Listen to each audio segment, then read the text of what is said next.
He doesn't want a whole bunch of people watching. He wants to do it when the crowd dies down. You know how we do our stuff in midnight and darkness. He doesn't want to do it during the high holy day. He wants to wait until the scene is clear.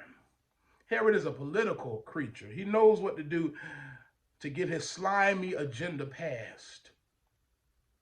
And so Herod wants to wait until after Passover. And so that means that throughout the Passover celebration, Peter is under lock and key. He's not eating Passover lamb. He's not sitting at Seder. He's not doing the things that the people of God do. Rather, he's in a prison. The one whom declares God's goodness and grace is down in a prison cell with enemies on either side of him, shackled at the hands, seeming to have no hope anywhere. The high holy days come and go, and Peter is a caged man. I love this idea of Peter being caged while the rest of his people are celebrating. How awful it must be to exist in chains while everybody else is partying. What must it have been like for Peter to be locked in a cell during Passover, during the season where we celebrate that God is able to undo? Peter seems to be undone. He's staring down death as the people celebrate life. Now, this contradictory reality is still the experience of God's servants today. This is not my point in my message, but I just have to stop here parenthetically and remind you that if you are called to be a leader for God, if you're called to be a part of God's a holy band of disciples, of priests, of preachers, of ones who are servants of the church and who live the gospel, you will have moments where you preach light in the midst of darkness. You will have moments where you testify of God's goodness, and it seems that you can find that in your own life. There will be moments where you will have to declare the works of God, even though God is not doing miracles in your own situation. There will be moments in the living of the life of the disciple where you have to declare God is able to pass over, God is able to heal, God is able to restore. It just hadn't happened in my life yet. Peter has to hold on to his faith, even though God is not showing up miraculously yet. And as we read the text over the shoulder of history, we know what God's going to do, but Peter in the moment doesn't know God is going to show up the way God has shown up. Remember, his brother in arms was just murdered at the beginning of the chapter. It appears to Peter, under all circumstances, that he is going to die very soon. But instead of stressing and breaking down, the text tells me that Peter, as he's there in the prison, waiting on the Passover to end so that he can die, Peter finds himself in a dungeon, locked up between two people who can't stand him, guarded by more people who want to see him destroyed, in the middle of the most powerful empire in the world. He's in a place where the whole power structure of the nation has come down against him. The religious leaders don't like him. The political leaders got a hit out on him. He's about to lose his life. He's down in a deep, dark, dank dungeon cell. He's all by himself, nobody there who loves him. He's got people around him, but the people around him are enemies who are there to hold him in. And Peter falls asleep. The text says that the day before he is to be killed, the day before he is to lose his life, the day before Herod is to bring him out and make a show of destroying him, he has one last night, and he's not up worried, he's not up crying, he's not up full of despair. The text tells me that Peter is sleeping. I don't know what kind of soul Peter has, but it's stronger than mine. Peter is asleep and sleeping. Well, he reminds me of his Lord. I said it last week. Jesus, who's asleep in a boat during the storm. He reminds me so much of his master, the one who's able to overcome darkness and to continue to walk in God's light and truth and power. He's able to sleep all night long. I want to take a moment to make sure we don't miss the part in the text that tells me that Peter isn't worried, Peter isn't pacing, Peter is asleep in the dungeon. And while he's sleeping, the people are praying. There are two miraculous things happening here in the text. Not only does Peter have the grace and the strength and the hope to be able to sleep soundly in the middle of his death sentence, but the text tells us that the people of God are being considerately conscious of his predicament. The people are praying. The text says the people are praying, and they are praying fervently. They are praying earnestly. The people are praying so hard that God notices their prayer meeting. A prayer meeting is happening, and the text, when it talks about it being earnest or fervent prayer, it has a word picture that is a picture of them stretching out in prayer. The word they're used as described as fervent or earnest or constantly in the various texts. That word is a picture that has to do with a muscle stretching to its limit and stretching to its capacity. The people are stretching out in prayer. They're praying so hard. They're praying so fervently. They're praying so earnestly that the whole of heaven is paying attention. The doors are locked, but heaven's gate are open. The doors are locked, but heaven's gates are open. And the people of God know that even though Peter is locked behind a wrought iron gate, they can't access the gate of heaven. They are praying, and as they pray, heaven pays attention. Text tells us the people are praying as Peter is sleeping. There are gates and shackles. He's locked up, and it seems that there's no hope, but the people are praying and crying out to God. And God hears. How do we know God hears? We know God hears because God shows up. Text tells us that an angel of the Lord comes through, and the angel of the Lord does a miraculous jailbreak for Peter. Now, it may seem I'm jumping quickly if this is your first service, but we've been talking about this for 2 weeks, so I'm going to go right on to my text. The story tells us that an angel of the Lord appears in verse 7, and he strikes Peter on the side, and it wakes him up. Come on. Wait. Peter's being delivered, but his deliverance starts with being struck in the side. Don't miss it. Don't miss it. Don't miss it. This is a painful jailbreak.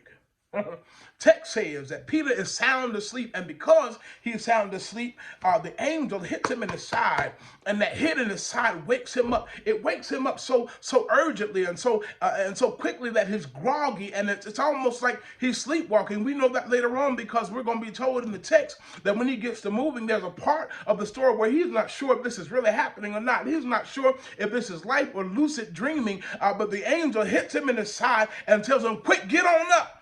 And the chains fall off Peter's wrists. The chains that have him bound, the chains that made him unable to free himself, the chains that validated that he is indeed a prisoner of Rome, the chains that have him unable to move forward. The chains fall when the people pray. As the people pray, the chains fall. Angel says, "Get up quickly." And verse 8 says, the angel says to him, "Put on your clothes and your sandals." And Peter does what he's told. This is reminiscent of the Exodus. Again, we know that Passover is all about the Exodus of the people up out of Egypt. And it's interesting because when you read the Exodus text, when you look at what happens after that first Passover, the text tells us that God moves so powerfully in Egypt that the Egyptians say, "Get on out of here. You Hebrew slaves, we don't want you around us anymore. Get your stuff and go." And God has already told them the night before, "Go ahead and put on your shoes, put on your sandals, put on your clothes, and be ready for your deliverance." God has let the people know that they ought to be dressed and ready for battle in the Exodus. But here in the life of Peter, there is no preemptive demonstration, or there is no preemptive declaration. Peter doesn't know ahead of time what God's going to do. Peter is asleep and he is completely comfortable. It seems as if Peter has resigned himself to the reality that he's going to die. Peter is asleep. He's got his shoes off. It's the night before his execution and he's resting, but God has an angel to come and tap him on the shoulder and push him forward and tell him, "Take the chains off. I know you've gotten comfortable where you are. I know you think this is the end of the road, but no, we've still got more places to go. We've still got more ground to cover. Put on your clothes, put on your sandals, wrap your cloak around you, and follow me." Why? Because this is not the end of your journey. I want somebody in the house to know that this is not the end of your journey. I know it seems impossible. I know it seems that you're already lost. I know it seems everything is against you, but the reality is that as long as God is with you, it is not the end of your journey. Peter, don't you resign yourself to going to sleep there in the dungeon. I know it looks like you're going to have the same experience as John the Baptist, the same experience as Jesus, the same experience as James. I know it seems like this is the end of the road, but I want you to know that you still got more miles to go. He says, "Put on your sandals, put on your clothes, wrap your cloak around you, and follow me." And Peter follows him out of the prison. Now, this is the part where we realize that Peter doesn't know exactly what's happening. Sometimes you got to move before you understand why you're moving. Peter begins to go up out of this place, and the angel has allowed him to be broken out of the gates, and it's beautiful. Let's describe it. I love the mechanics of how it happens. Verse 6 tells us that the soldiers are around him, binding him with two chains and sentries at the entrance. Verse 7 tells us the angel comes in suddenly. A light shines in the cell so that the darkness is overcome, and strikes Peter on the side and wakes him up, tells him to get up. Verse 8 says the angel then says to him, put on your clothes and sandals. And Peter does what he's told. Wrap your cloak around you. Peter does what he's told. Verse 9 says then that Peter follows the angel out of the prison, but he has no idea if it's really happening or if it's just a vision. Then verse 10 says, and they pass the first and second guards and come to the iron gate leading to the city. Can I tell you that when I was reading this text, that's what messed me up, because there's so much detail so far in the text. Our writer Luke is good about giving us detail. Our writer Luke is good about making sure that we understand the scene painted well. Our Luke is a trained writer. He's somebody who studied literature. He's somebody who knows how to write descriptively well. He's a physician, somebody who's used to writing a medical narrative so that people can understand diagnoses and symptoms. He's used to making sure to take his time and write well, and he does that all throughout the beginning of the narrative. He tells us exactly how many soldiers there are. He tells us where the soldiers are. He tells us what Peter's up against. But suddenly, he just blows past this important part. He says suddenly they got out and they passed the first and the second guard. And we're not told anything about how it happens. How do they pass the first and the second guard? These people are charged with keeping the prisoner safe. These people are the best correction officers you're going to find in the region. These are people whose job it is every day to make sure that nobody gets up out of the chains that they have on them. These people's livelihood and life is based on them holding on to their prisoner. We know this because we see some other narratives, one before this and one after this, where apostles are in prison, and there's all this rigmarole about the guard or the jailer being in anguish because they're fearful that the prisoners have gone free, and jailers are liable to be murdered if their prisoners get free. It's their job to hold them in chains. It's their job to make sure there's no movement. It's their job to make sure nobody gets out. And the text tells me that they just breeze right on past these guards. Can I tell you something? There are some things in your life that have been holding you so long and holding you so well that you resign yourself to believe that you're never going to get out. Sometimes we're in the midst of the custody of things that seem like they'll never give up. Sometimes you get through one diagnosis and the cancer comes right back. Sometimes you find yourself past one problem on the job and then another one comes out of nowhere. Sometimes you get through one crisis in your family and another one comes behind you. The text tells us there's 4 squadrons of 4 soldiers to make sure that Peter can't go anywhere. He's completely surrounded. There's no hope anywhere. But then when the angel shows up, when God shows up, what seemed impossible happens quickly. It's almost like it's nothing. The angel of God ushers him right past what was defining him and what was holding him. Do you know that when the Spirit of God moves in your life, sometimes God is able to undo what man has been trying 25 years to undo. Sometimes when the Spirit of God moves on the scene of your life, God is able to change what you've been trying to change in your own power all year long. Sometimes God is able in one moment, in one move, in one fell swoop to do what you can't do. The text says that the angel ushers him right past the first and the second guard. When they pass the first and second guard, they come to the iron gate leading to the city, and the city's gate opens by itself so that they're able to go right into the city. Can I tell you, the writer wants you to know that this is a miracle of God. The writer wants us to understand that this could not have happened without divine intervention. The writer wants us to understand that there are some things we won't get out of unless God shows up and shows out, that there are some things that we cannot do on our own And all the while, the church is praying. Can I submit to you that when the church is praying, God sometimes leaps over boundaries. God sometimes undoes stuff. God sometimes makes moves that we don't see coming. When the church is praying fervently, when the church is stretching out and believing God, when the church is walking by faith, every now and then God shows up in the ring in ways we didn't expect to see. When the church trusts and prays and believes in God, God can do what no other power can do. The text tells us that Peter is sprung from the jail and he gets to the city gate and the gate opens wide. And it's not until he walks one of the streets and the angel leaves him that Peter comes to himself. Verse 11 says, the gate opens to the city and Peter walks right on into the city where the believers are praying, and he's walking down one of the streets. And once he gets to the end of one of the streets, once he gets fully into the city, once he's past all the barriers, the angel leaves him. Sometimes God opens up a door and says, you better walk it on your own. Too many of us are resigned to this idea that God will supernaturally do what we can do naturally. Some of us are resigned to this idea that it's God's duty and God's will to do everything while we do nothing. Now, the text says that things that are impossible, God handles, but the things that are possible, he puts in Peter's hand. He said, once I've sprung you from your enemy, once I've taken the manacles off, once I've broken open the doors, once I've gotten you past the guards, once I've opened up the city gate and gotten you down the first street, it's time for you to walk the walk on your own. Every now and then, we need to stop being angry at what God's not doing and say, look at what God has done. Sometimes we wake up in the morning worrying about what we're going to go tomorrow, worrying about what's going to happen this morning, worrying about what the next step is. Sometimes all you got to do is go back and look at your history. I don't know if you've ever paid attention to your GPS history, but every now and then, if you look at your GPS history, you'll see how many miles you've come. You'll see how many destinations you've made. Sometimes what we have to do is look back over our lives and remember, God brought me through this and it brought me through that. God brought me through here and it brought me through there. And because God has been faithful, I will trust in the Lord until I die. He's already opened up doors. He's already made ways. He's already knocked down enemies. And so if it looks like I'm by myself, that means this part of the journey is on me. But I know in whom I have believed. He's brought me this far, and I don't believe he'll allow me to die on this street. Peter walks into the city and he's going down the street and he's getting toward the believer, and the angel leaves him. And the text says when the angel leaves him and he's alone, that's when he comes to himself. That's when he understands what's happening.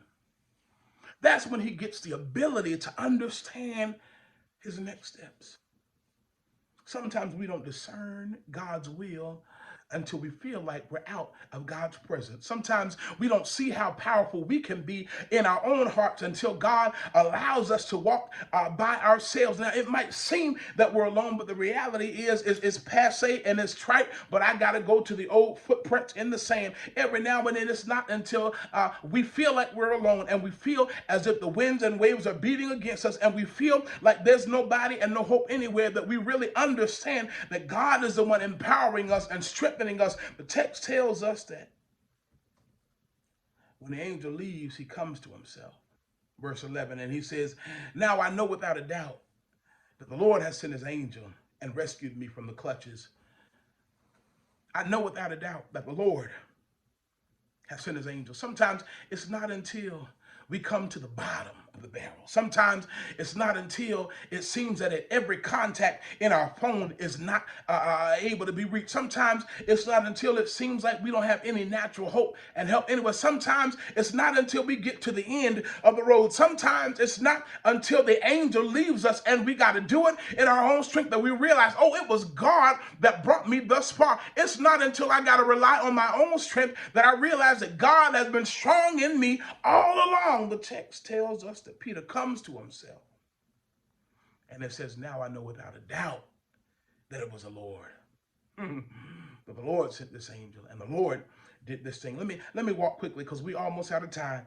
And verse 12 says, when it had dawned on him, he went to the house of Mary, the mother of John, also called Mark, where many people were gathered and were praying. I love this because he goes to where the prayer is happening. He goes to where the church is gathered and they are praying for him. He goes there and he gets there to the house, and there's a servant girl by the name of Rhoda who comes there to the door, and she sees, or rather she hears, let me get it right, she hears the voice of Peter. She hears this familiar voice at the door calling to come in, and she knows that Peter is in prison, but she hears Peter's voice, and so she's immediately shocked, and it's amazed because, oh, Peter's supposed to be in prison, and we've been praying and believing God to release him, and now he's at the door. And y'all, she gets so excited, she gets so stirred up, she gets so happy about what she hears that she runs back into the house. But there's a problem, y'all. The text says she hears Peter's voice, she knows Peter's at the door, she gets excited that Peter's free, and she runs back into the house without letting Peter in.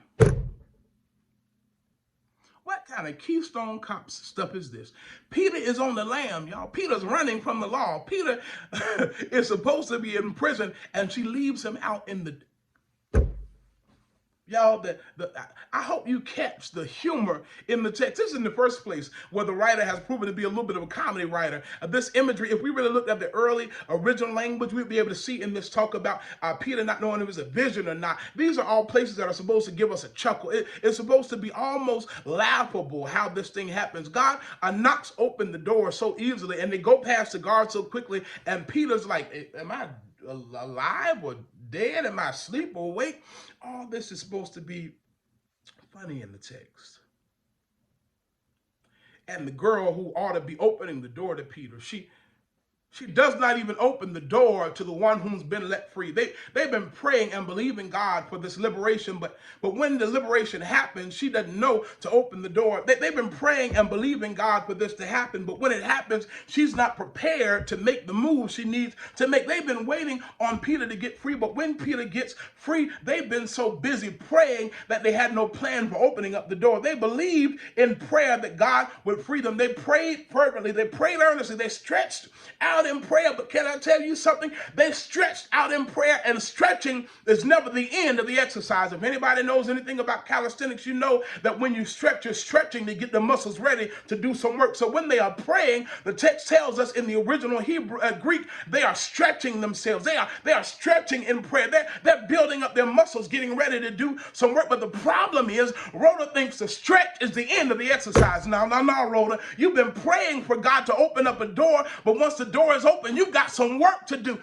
Rhoda's supposed to let Peter in, but she's so busy praying that she forgets to open the door. Don't be so busy praying for people that you forget to open the door for them. Don't be so busy praying for people that you forget to put some sweat equity in. Don't be so busy praying for people that you forget to go in and do some work. They are praying because they want him free. They are praying because they want him to have liberty. They are pro-liberty, but some are pro-liberty until returning citizens need money for a place to live or apply to work in their establishment with the box checked. Come on, somebody. Some of us are pro-life in the abstract. We pray for babies in the abstract. We pray and we believe in life until a black woman is killed sleeping in her own bed.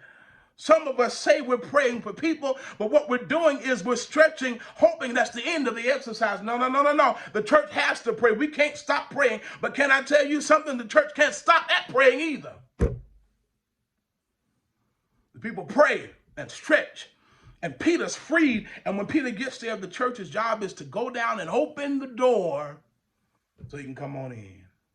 Y'all, can I tell you this? And I hope this won't make anybody angry, but I think we need to be doing some work after we finish praying.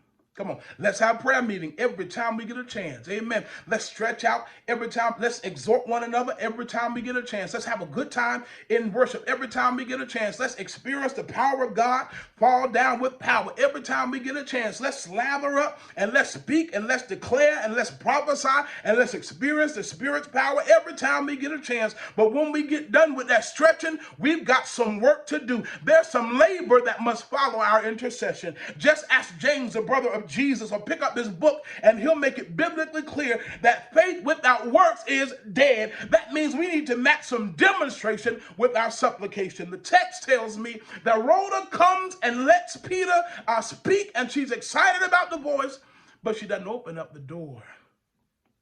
She runs back in and celebrates what's happening. Sometimes we're so content with celebrating in the house that we forget to open the door to somebody who might be dying outside.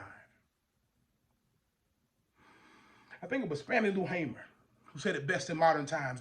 During Freedom Summer, she stood tall at a mass meeting in Indianola, Mississippi, while they were praying and singing, having a good time in worship. And she said to them at this mass meeting where everybody was having a good time praying and singing, she said, you can pray until you faint. But if you don't get up and try to do something, God is not going to put anything in your lap. Now, don't understand Sister Hamer. She may have been one of the most prolific singers of the movement. She loved to pray. She loved to sing. She loved hymns, but she loved God's justice just as much. She knew that prayer and worship were tools and not the whole of the point. She understood that you don't stop at stretching. And somebody on the sound of my voice today, you've been waiting on God to move. You've been asking God to move. You've been asking God to show up. You've been asking God to do something in you, and you've been stretching. You've been getting ready. You've been getting yourself together. You've been doing spiritual calisthenics because you've been worshiping God in advance, saying, Lord, I trust you. Lord, I believe you. Lord, I know you're going to save my family. Lord, I know you're going to prosper me in this moment. I know you're going to heal my body. I know you're going to do this. You've been doing all the stretches, but at the same time, you're not ready for God to do what God said. Can I tell you that once we finish praying and asking God for God's glory and asking God to move among God's people, we need to be ready for God to use us once God gets here. There's nothing worse than somebody inviting you to their house, and when you get there, you realize they haven't gotten anything ready. You ever went to somebody's house to stay the night and they didn't have any clean sheets ready? They didn't have the room clean for you. They didn't have a washcloth and towel. You have to keep begging for things. You have to keep asking for things because they did not think about what it meant to have a guest until the guest came. Y'all, we can't be so comfortable begging God to show up that we're not ready to work when God gets here. We can't be so comfortable talking about liberation that we don't have a plan for what we're going to do when it comes. We can't be so busy talking about what we want to see done that when we're invited to the table, we don't have a plan. Peter gets to the gate of the city, and the gate opens up. Manacles are falling off. He's unshackled from the two soldiers. He's gotten past the other soldiers outside the door. Angel has told him, get on your stuff and get running and walking. Peter's done everything he was called to do.